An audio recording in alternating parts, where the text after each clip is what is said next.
கிராம மிஷனரி இயக்கம் வழங்கும் கிராமிய நேரம் என்ற இந்த நிகழ்ச்சிக்கு உங்களை அன்புடன் வரவேற்கிறோம். வேலூரில் நமது கிராம மிஷனரி இயக்கம் நடத்தும் எழுப்புதல் வாலிபர் முகாம் 2025 நடைபெறும் இடம் YMCA மைதானம், புதிய பேருந்து நிலையம் பின்புறம், வேலூர்.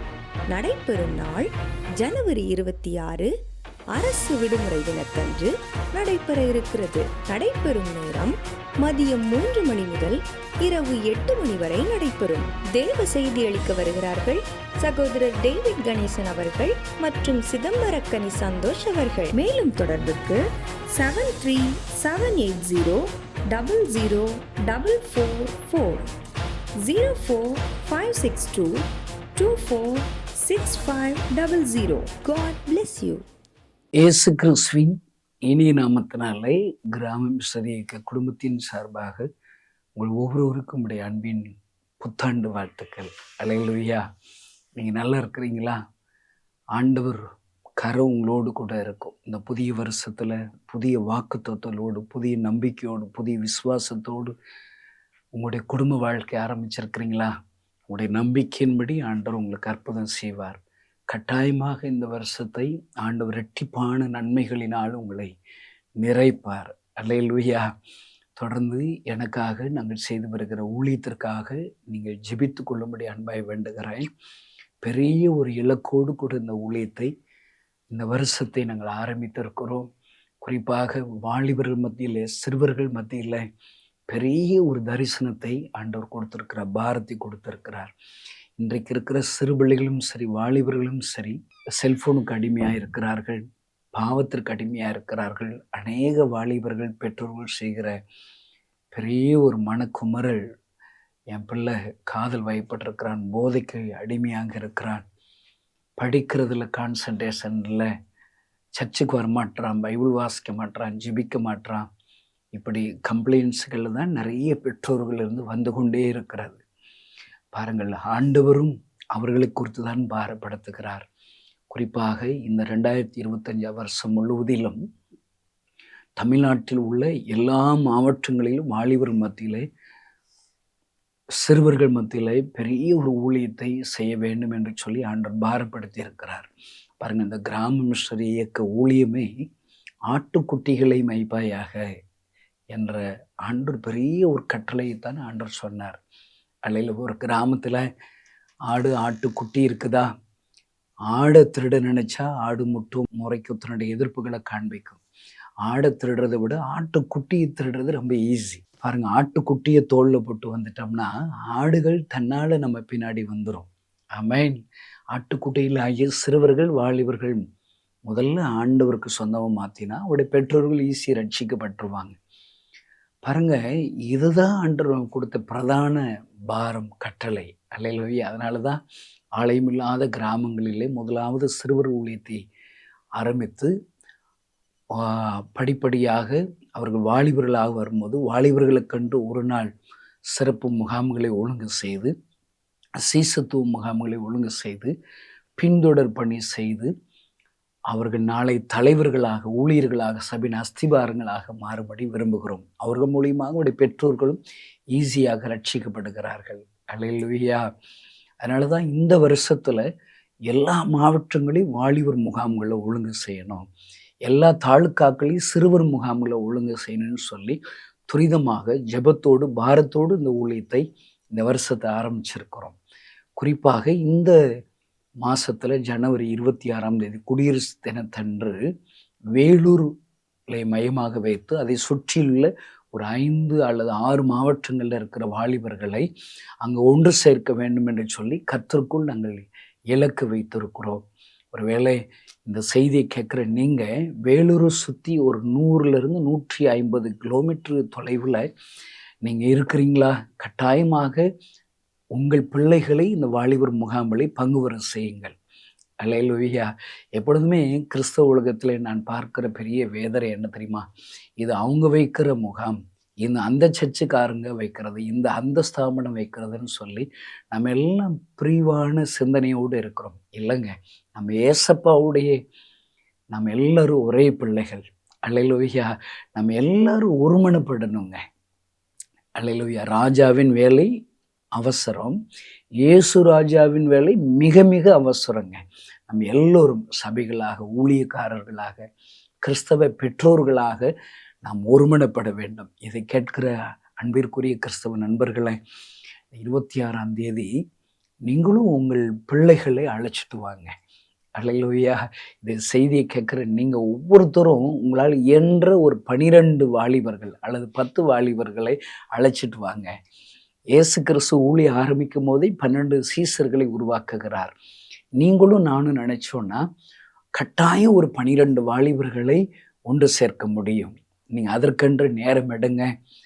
ஒருவேளை ஞாயிற்றுக்கிழமை 3 மணி அளவில் ஆரம்பித்து இரவு 8 மணி வரையிலும் இந்த முகாம் நடக்கும். 2 விதமான செய்திகள் அறிவிக்கப்படும். நல்ல பாடல்கள், குறு நாடகங்கள், சாட்சிகள் மூலியமாக வாலிபர்களுக்கு ஆண்டவருடைய அன்பை நாங்கள் சொல்லிக் கொடுக்கிறோம். ஒருவேளை உங்களுடைய உறவுகளாக என்னையும் எங்களுடைய ஊழியர்களையும் ஏற்றுக்கொண்டு இந்த முகாமில் நீங்கள் எல்லோரும் பங்கு பெறும்படி நான் அன்பாய் வேண்டுகிறேன். அல்லேலூயா. நாம் எல்லாரும் ஒருமனப்பட்டா வாலிபர்கள் கட்டாயம் ரட்சிக்கப்படுவார்கள், கட்டாயம் பரிசுத்த ஆவியினால் நிரப்பப்படுவார்கள், கட்டாயம் அடிமைத்தனத்தில் இருக்கிற அநேக பாவ சுபாவங்களிலிருந்து அவர்களை ஆண்டவர் விடுதலையாக்குவார்.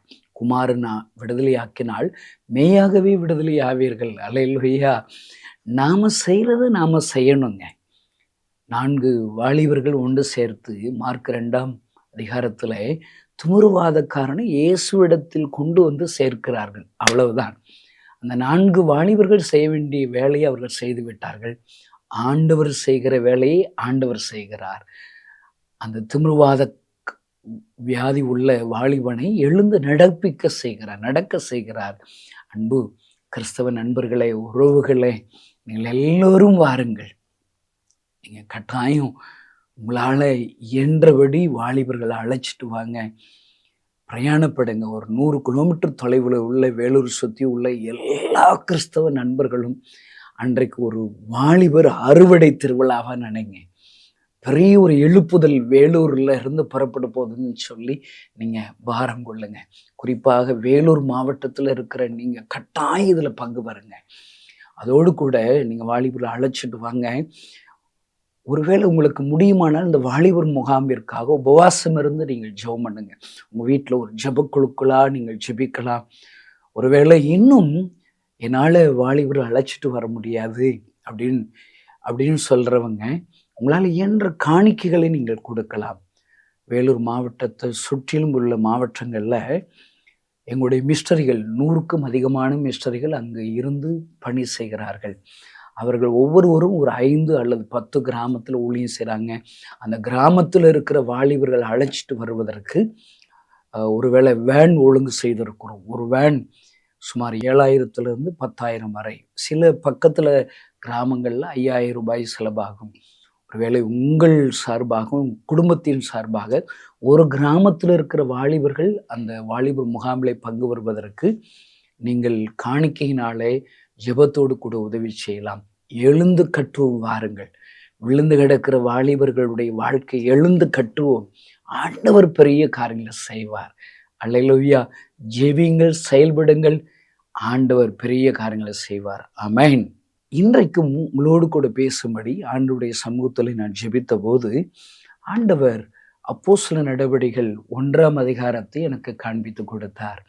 பாருங்கள், அப்போஸ்தலர் நடவடிக்கைகள் என்பது எழுப்புதலின் ஆரம்பம் ஐயா. அல்லேலூயா. நம்ம இயேசு கிறிஸ்துவை இரட்சகராக அவரை ருசி பார்க்கிறோம். அற்புதம் செய்கிறவராக ருசி பார்க்கிறோம்.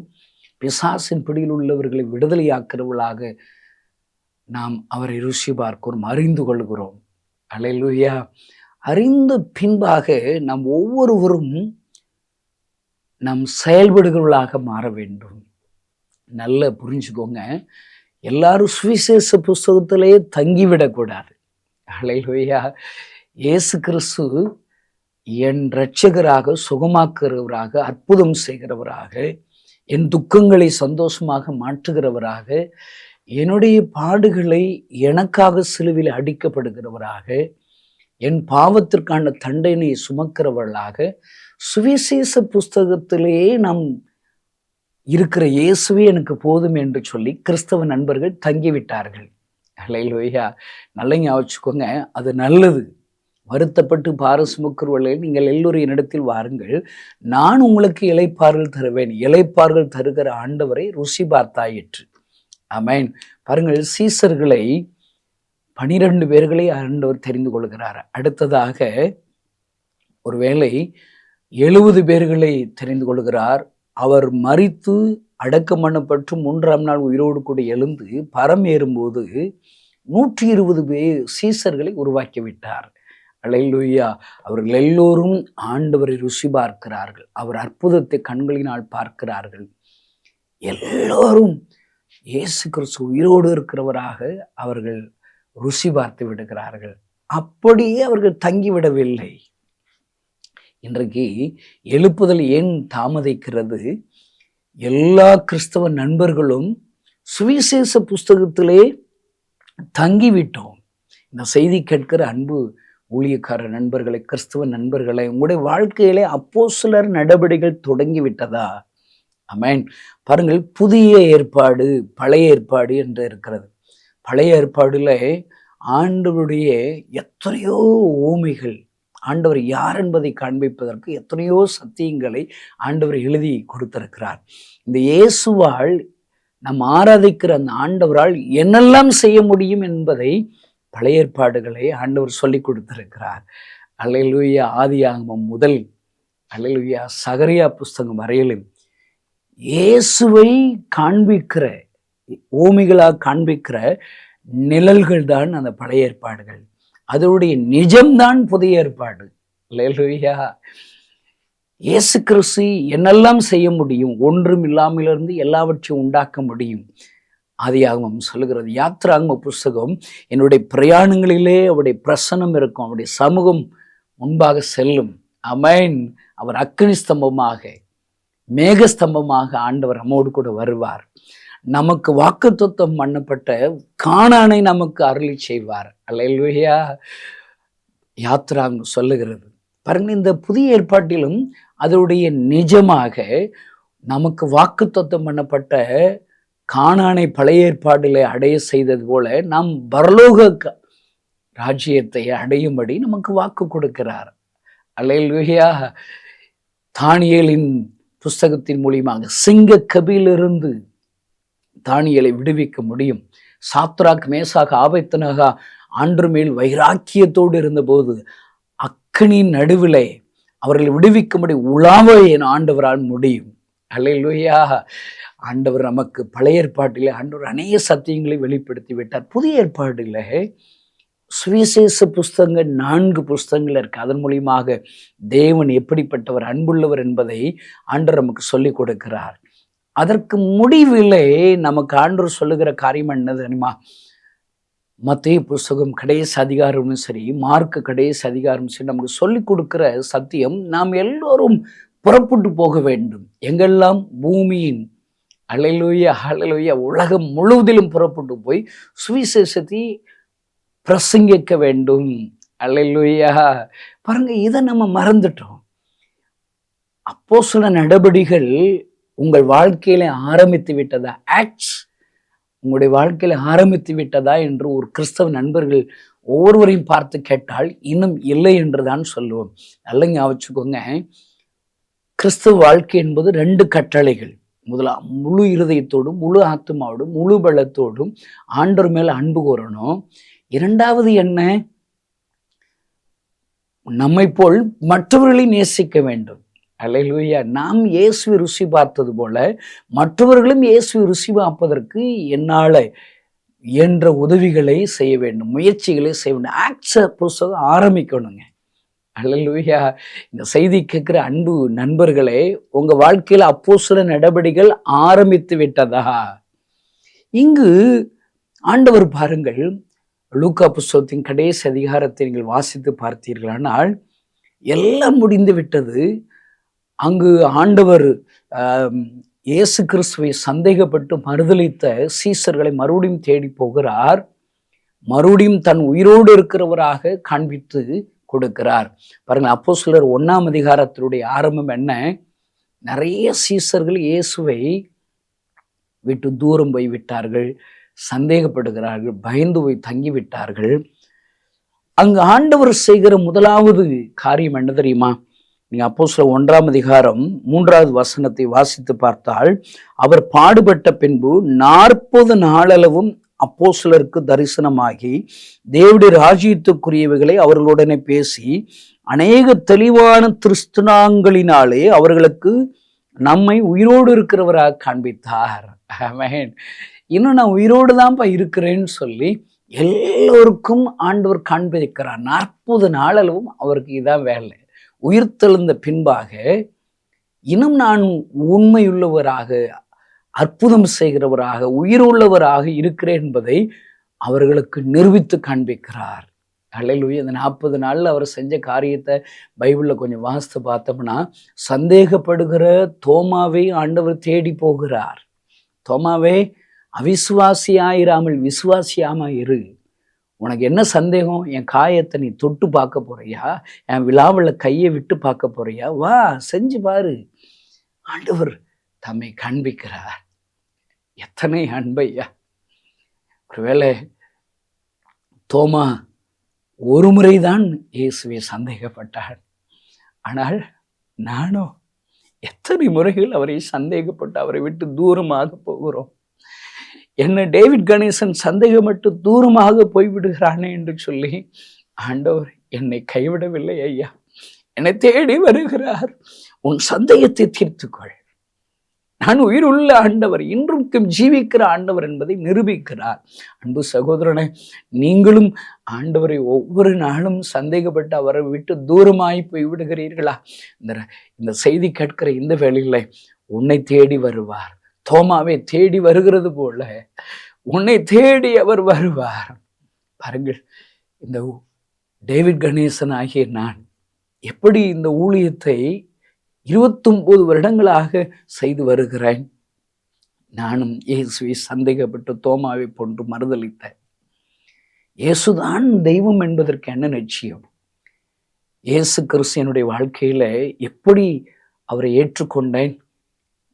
என் கிராமத்திற்கு வருகிற எத்தனை ஊழியக்காரர்களாக இருந்தாலும் சரி, அவளை பயமுறுத்தி அருவாளை எடுத்தவளை பயமுறுத்தி என் கிராமத்தை விட்டு அனுப்பி விடுவேன். என் இருதயத்திலே ஒரு வியாதினாலே டாக்டர்கள் 6 மாதத்தில் மறித்து விடுவாய் என்று சொல்லிவிட்டார்கள். மரண தேதி முன்குறிக்கப்பட்டது. அழுதேன். எல்லா இடங்களுக்கும் நான் உயிர் வாழ வேண்டும் என்று சொல்லி முயற்சித்தேன். என் நம்பிக்கையெல்லாம் வீணாயிற்று. நடக்கக்கூட முடியல. சாகிற நிலைமையில இயேசு கிறிஸ்துவிடத்துல நான் வந்தேன். நான் அழுது ஜெபித்தேன். இயேசுவை எனக்கு உயிர் தாரும் என்று சொல்லி அழுதேன். ஆண்டவர் எனக்கு உயிர் கொடுத்தார். இயேசு கிறிஸ்து எனக்கு உயிர் கொடுத்தார். டாக்டர்கள் ஆச்சரியப்படும்படி அற்புதம் செய்தார். கொஞ்ச நாள் நல்லா இருந்த, கொஞ்ச நாள் அவரை சந்தேகப்பட்டு மறுதளித்து விட்டேன். இயேசுதான் என்னை சுகமாக்கினார் என்பதற்கு என்ன நிச்சயம்? எல்லாமே ஒண்ணுதான். 10ஓட 11 இயேசுவிடத்தில் போனேன். இயேசுதான் என்னை சுகமாக்கினார் என்பதற்கு என்ன நிச்சயம் என்று அவரை மறுதளித்தேன். ஆனாலும் இயேசு கிறிஸ்து என் கிராமத்திற்கு என்னை தேடி வந்தார் ஐயா. நான் தூங்கி எந்திரித்து வீட்டிற்கு போக வேண்டும் என்ற ஆயத்தத்தோடு இருந்தபோது பூட்டின் அறையில பெண்ணாடி அணிந்தவராய் அவர் எனக்கு முன்பாக தோமாவுக்கு தரிசனமானது போல எனக்கு தரிசனமானான் ஐயா. சந்தேகப்பட்ட தோமாவிடத்தில் பேசினது போல என்னோடு கூட பேசினார். அவர் அழுது கொண்டே இருக்கிறவராக எனக்கு காண்பித்தார். உலகத்தில் உள்ள எல்லா ஜனங்களுக்காக அழுது கொண்டே இருந்தார். நானே தேவன், என்னை தவிர வேற தேவர்கள் இல்லை. நான் இந்த ஜனங்களுக்காக பரிதபிக்கிறேன். என்னால் படைக்கப்பட்ட என் ஜனங்கள் இவளை ஆசீர்வதிக்க விரும்புகிறேன், சந்தோஷம் தர விரும்புகிறேன், சமாதானம் தர விரும்புகிறேன், வியாதிகளை சுகமாக்கும்படி விரும்புகிறேன். ஆனால் யாருமே என்கிட்ட வரமாட்டாங்களேன்னு சொல்லி அழுது கொண்டே இருந்தார் ஐயா. என் கண்ணீரை துடைத்த ஆண்டவர் அவரை அறியாத எல்லா ஜனங்களுக்காக இன்றைக்கும் கண்ணீரோடு அழுது கொண்டே இருக்கிறாரா? அப்படி என்றால் அவர்தான் மெய்யான உயிரோடு இருக்கிற தேவன் என்பதை அறிந்து நானும் இயேசுவுக்கு என் வாழ்க்கை அர்ப்பணித்தேன். ஒருவேளை நானும் இயேசுவுக்கு ஏதாகிலும் ஊழியம் செய்ய வேண்டும் என்று சொல்லி என்னை ஊழியம் செய்ய ஆரம்பித்தேன் ஐயா. அல்லேலூயா. அப்போஸ்தல நடவடிக்கைகள் இந்த கணேசனுடைய வாழ்க்கையில தொடங்கினது ஐயா. அல்லேலூயா. அற்பமான தொடக்கம் தான். இயேசு அழுது கொண்டு இருக்கிறாரே, என் கண்ணீரை துடைத்த ஆண்டவர் கண்ணீரோடு அழுது கொண்டு இருக்கிறாரே, நான் அவருடைய கண்ணீரை துடைக்கட்டும் என்று சொல்லி என் வாழ்க்கை அர்ப்பணித்தேன். ஆக்ட்ஸை, அப்போஸ்தலர் நடவடிக்கைகள் என் வாழ்க்கையிலே ஆரம்பித்தது ஐயா. அல்லேலூயா. எத்தனை அன்புள்ள ஆண்டவர் ஐயா. அன்பு சகோதரனே, இன்றைக்கும் இயேசு கிறிஸ்து உயிரோடு இருக்கிறவராக ருசி பார்த்த நான் அப்போஸ்தலர் நடவடிக்கைகள் ஆண்டவர்க்கென்று ஏதாலும் செய்ய ஆரம்பித்தேன். நீங்கள் ஆரம்பித்து விட்டீர்களா? நீங்கள் தொடங்கி விட்டீர்களா? அன்பு கிறிஸ்துவ நண்பர்களே, நீங்கள் சுவிசேஷ புஸ்தகத்திலே தங்கி விட்டீர்களா? நீங்கள் ஆண்டவருக்கு ஏதாயிலும் செய்ய தொடங்கி விட்டீர்களா? அல்லேலூயா. அற்பமான இந்த தொடக்கத்திலே ஆண்டவர் என்னை பரிசுத்த ஆவியினால் வல்லமையினால் நிறைத்தார். இந்த அப்போஸ்தலர் 1ஆம் அதிகாரத்திலே உயிரோடு இருக்கிற காண்பித்தார் என்று எழுதப்பட்டிருக்கிறது. இன்னும் இந்த 1:8 பரிசுத்த ஆவியான உங்களிடத்தில் வரும்போது நீங்கள் பலனடைவீர்கள். அல்லேலூயா. வாக்குத்தத்தத்தை ஆண்டவர் சொல்லுகிறார். எருசலேமிலும் யூதேயா முழுவதிலும் சமாரியாவிலும் பூமியின் கடைசி பரியந்தம் எனக்கு சாட்சிகளாய் இருப்பீர்கள் என்று சொல்லி வாக்கு கொடுக்கிறார். பரிசுத்த ஆவியினால் நிரப்புகிறார். அல்லேலூயா. அன்பு கிறிஸ்தவ நண்பர்களே, இயேசு உயிரோடு இருக்கிறவர் என்பதை அறிந்து நானும் இந்த ஊழியத்தை செய்ய வேண்டும் என்று சொல்லி தொடங்கினேன். என்னையும் பரிசுத்த ஆவியின் வல்லமையினால் நிரப்பினார் ஐயா. அன்பு நண்பர்களே, நீங்கள் ஆண்டவருக்கென்று உயிரோடு இருக்கிறவர் இயேசு என்பதை ருசி பார்த்து அவருக்கு ஏதாயிலும் செய்ய தொடங்குவீர்கள். ஆனால் அவர் முதலாவது உங்களுக்கு தருகிற கிருபை என்ன தெரியுமா? பரிசுத்த ஆவியுடைய வல்லமையை தருவார், வரங்களை தருவார். எதற்காக? நீங்கள் உங்களை சுற்றிலும் இருக்கிற ஜனங்களுக்கு சாட்சியாக இருக்கும்படி, பூமி எங்கிலும் சாட்சியாக இருக்கும்படி வல்லமை வரங்களை தருவார். நீங்கள் தொடங்கினால் அவர் தருவார் ஐயா, தருவார் ஐயா. அல்லேலூயா. இந்த டேவிட் கணேசன் ஆகிய நான், இயேசு அழுது கொண்டிருக்கிறார், நான் அவருடைய கண்ணீரை துடைக்க வேண்டும் என்று சொல்லி நான் ஒரு கிராமத்தில் ஊழியம் செய்ய தொடங்கினேன். புதிய ஏற்பாடு பழைய ஏற்பாடு எனக்கு எதுவுமே தெரியாது, ஒரு வசனம் கூட தெரியாது. நான் ஒரு கிராமத்தில் சென்று, இயேசு அழுது கொண்டிருக்கிறார், அவர் உங்களுக்காக அழுது கொண்டிருக்கிறார், நீங்கள் அவரிடத்தில் வருவீர்களானால் அவர் உங்கள் கண்ணீரை துடைப்பார் என்று நான் சொல்ல ஆரம்பித்தேன். ஒரு வீட்டில் படுத்து படுக்கையா இருக்கிற அம்மாவுக்காக ஓதி விடுங்க என்று சொல்லிவிட்டார்கள். ஜெபியுங்கள் என்று சொல்லுகிறேன். எனக்கு ஜெபிக்க தெரியாது, எனக்குலாம் ஜெபம் பண்ண தெரியாது. நீங்கள் ஜெபம் பண்ணுங்க பதில் கொடுப்பார் என்று சொல்லிட்டு நான் வெளியேறிட்டேன். எல்லாரும் சேர்ந்து என்னை அடிக்க வந்துட்டாங்க. ஒழுங்கா ஜெபம் பண்றியா, ஓதுறியா இல்லையான்னு சொல்லி அடிக்க வந்துட்டாங்க. கட்டில் இருக்கிற அம்மாவை தெருவில் வந்து வச்சுட்டாங்க. தெருக்காரங்கெல்லாம் கூட்டிட்டாங்க. வேறு வழி இல்லை, இவங்க ஜெபம் பண்ணலாட்ட அவங்க அடிச்சு போடுவாங்களேன்னு சொல்லி கண்ணை திறந்துக்கிட்டே, ஏசப்பா அவங்களுக்கு ஏதோ பிரச்சனை, படுத்து கிடக்காங்க, என்னமா செஞ்சு நீங்கள் சரிபடுத்திருங்க என்று சொல்லி அழுதேன். அழுது என்னால் என்றபடி எனக்கு தெரிந்த மொழிகளில் ஜெபித்தேன். நடந்தது என்ன தெரியுமா? சாக கிடக்கிற அவர்கள் உயிரோடு கூட எழுந்தார்கள், பேச ஆரம்பித்தார்கள், நடக்க ஆரம்பித்து விட்டார்கள். அல்லேலூயா. அருமையான தேவனுடைய பிள்ளைகளே, என்னுடைய அற்பமான தொடக்கம்தான் நான் தொடங்கினேன். ஆண்டவர் என்னை வல்லமையினால் நிரப்பி அற்புதங்களை செய்து காண்பித்தார். அல்லேலூயா. அருமையான தேவனுடைய பிள்ளைகளே, இன்றைக்கும் இந்த செய்தியை கேட்கிற நீங்கள் ஒவ்வொருவரும் சுவிசேஷ புஸ்தகங்களில் இருக்கிற இயேசுவை ருசி பார்த்து விட்டீர்களா? அடுத்து இந்த 2025ஆம் ஆண்டுல ஆண்டவர் உங்களோடு கூட பேசுகிற காரியம் என்ன தெரியுமா? நீ தொடங்கு. அல்லேலூயா. உன்னை கொண்டு அப்போஸ்தலர் நடவடிக்கைகளில் எழுதியிருக்கிற அதே அற்புத அடையாளங்களை உன்னை கொண்டு என்னால் செய்ய முடியும். அவர்கள் ஒவ்வொருவரையும் 120 பேர்களை நிரப்பின அந்த பரிசுத்த ஆவியுடைய வல்லமை உனக்காக நான் வைத்திருக்கிறேன், உனக்காக ஆயத்தப்படுத்தி இருக்கிறேன், உங்களை நிரப்புவேன். அல்லேலூயா. 120 பேர்களை ஆண்டவர் தம்முடைய பரிசுத்த ஆவியானவனால் வாக்குத்தத்தம் பண்ணினபடியே நிரப்புகிறார். அடுத்து நடந்தது என்ன? What next? பேதுரு எழும்பி பிரசங்கிக்கிறார். தான் அறிந்த ருசி பார்த்த இயேசுவை பிரசங்கிக்கிறான். ஏறக்குறைய 3000 பேர்கள் ரட்சிக்கப்படுகிறார்கள்.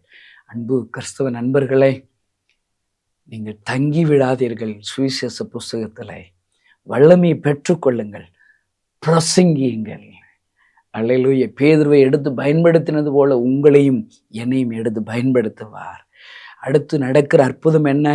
அப்போஸ்தலர் 3ஆம் அதிகாரத்தில் பேதுரு யோவானும் ஒருமனப்பட்டு அவர்கள் திருச்சபைக்கு செல்கிறார்கள். அங்கு ஒரு சப்பானி பிச்சையை எடுத்து கொண்டிருக்கிறான். அவன் பிச்சை கேட்கிறான். ஏதாயிலும் எனக்கு பிச்சை கொடுக்க மாட்டீர்களா என்று கைகூப்பி நிற்கிறான். அங்கு சொல்லப்படுகிற வார்த்தை என்ன? கற்றுக் கொடுக்கிற சத்தியம் என்ன?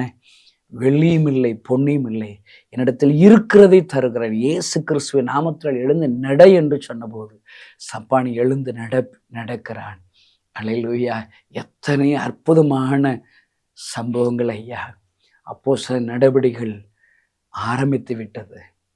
இயேசு உயிரோடு இருக்கிறவரா என்பதை ருசி பார்த்த பேதுரு, யோவானுடைய வாழ்க்கையில் அப்போஸ்தலர் நடவடிக்கைகள் ஆரம்பித்து விட்டது. அற்புதங்கள் ஆரம்பித்து விட்டது. இந்த தேவன் இன்றைக்கு உயிரோடு இருக்கிறார். நீங்கள் யாராக இருந்தாலும் சரி, இன்றைக்கு பேதுருவை, யோவான் வாழ்க்கையில அப்போஸ்தலர் நடவடிக்கைகள் புஸ்தகத்தில் எத்தனையோ அற்புதங்களை செய்த ஆண்டவர் உங்களுடைய வாழ்க்கையிலும் செய்ய தொடங்குகிறார். இன்றைக்கு வேதனை என்ன தெரியுமா?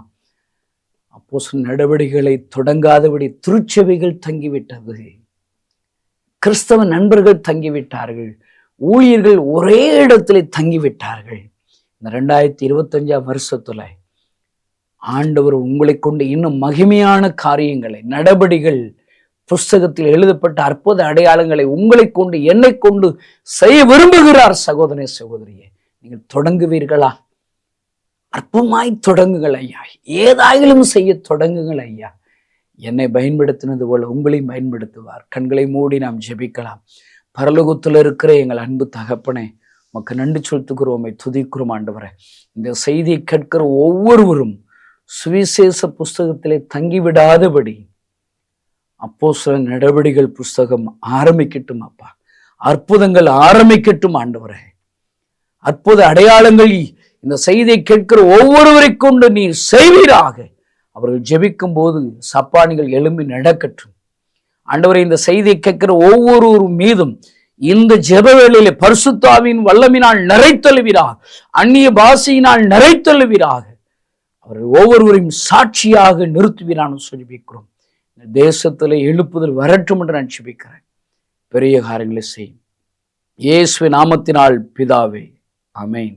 இந்த செய்தியின் மூலம் தேவன் உங்களோடு இடைப்பட்டிருப்பார் என்று விசுவாசிக்கிறோம். நீங்களும் எங்களோடு இணைந்து தேவனுடைய பணியில் தோள் கொடுக்க விரும்புகிறீர்களா? கீழ்கண்ட எங்கள் ஊழிய திட்டங்களுக்காக ஜெபிக்க முன்வரலாமே. தமிழ்நாடு மற்றும் பிற மாநிலங்களிலும் ஆலயம் கட்ட தேவையாயுள்ள 1000 கிராமங்களில் இடம் வாங்கி ஆலயம் கட்டப்பட ரூபாய் 5 லட்சமோ அல்லது அதில் ஒரு பகுதியையோ கொடுத்து ஆலயம் கட்டி கொடுப்போர் எழும்ப ஜெபியுங்கள். சூனேமியால் எலிசாவிற்கு ஒரு அறை வீட்டை கட்டி கொடுத்தது போல புதிய மிஷனரிகள் தங்கி பயிற்சி எடுப்பதற்கு ரூபாய் 2 லட்சம் கொடுத்து ஒரு மிஷனரி வீட்டை கட்டி கொடுப்போர் எழும்ப ஜெபியுங்கள். நாம் சந்திக்கும் வாலிபர்கள் மற்றும் ஆரம்ப விசுவாசிகளை கிறிஸ்துவுக்குள் வளரச் செய்ய ரூபாய் 300 கொடுத்து ஒரு வேதாகமமோ அல்லது அதற்கு மேற்பட்ட வேதாகமங்களையோ வாங்கி கொடுப்போர் எழும்ப ஜெபியுங்கள். நாம் பணி செய்யும் 8 மாநிலங்களிலும் உள்ள முழுநேர மிஷனரிகளை மாதந்தோறும் ரூபாய் 10,000 கொடுத்தோ அல்லது இயன்ற காணிக்கையை கொடுத்தோ தாங்குவோர் எழும்ப ஜெபியுங்கள்.